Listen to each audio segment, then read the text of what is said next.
The ABC product classification is at the core of inventory management optimization. What we want to do is we want to organize our items by warehouse. And within each warehouse, we want to organize our items by product family. Typically, we can have 1 to 4 product families, and this is going to be the group of items that we will want to classify. The classification is done in 2 major steps. The first step is to assign special classes. The first special classes is O for obsolete. So some items are obsolete, we don't need them anymore, so we want to clearly identify them and set the min-max at 0, And by identifying them as O, we are protecting ourselves against somebody who wants to buy the part again. We then focus on the super critical items. Those are the S items in our organization. So depending on your organization, what makes an item critical could be different. For example, in a maintenance environment, the critical items could be the parts that if you don't have that part, the plant could be shut down. So obviously that makes that part critical.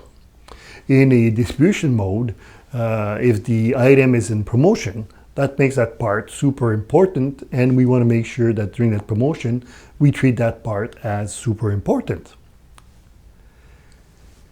All of us, or many of us, have non-stock items. The items are listed in our inventory, in our listing, but we don't want to keep them in stock. So basically, those items are with a min of 0, max of 0. We don't want to have them in stock, but because they exist in our list, we can order them very easily. Some clients have repairable parts. If it is your case, you may want to identify your parts as repairable R for repairable parts, and this is a special management process. You have to send your core, get the parts fixed, and fix the new parts, the repaired part into the process. One thing all of the clients have is new items. We all end up with new items. So those are items that we have created in the last 12 months. And those items are special. We don't have any history in those items. So we don't want to calculate the min-max on those items. We want to manually manage our new items. Once those special classes has been identified, that's when we can proceed with the normal ABC product classification. There are 2 approaches there. Some clients want to identify their A items as the part that are more frequently used. So we look at the part that makes up 80% of the total number of usage, and those are the A items.